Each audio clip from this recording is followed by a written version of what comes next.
ஊரையெல்லாம் சுத்தி வந்த ஒத்த கிளியே இப்ப ஓரிடத்தில் நின்றதென்ன சொல்லு கிளியே.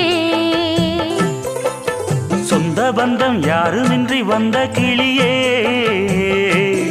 ஒரு சொந்தம் இப்போ வந்ததென்ன வாசல் வழியே.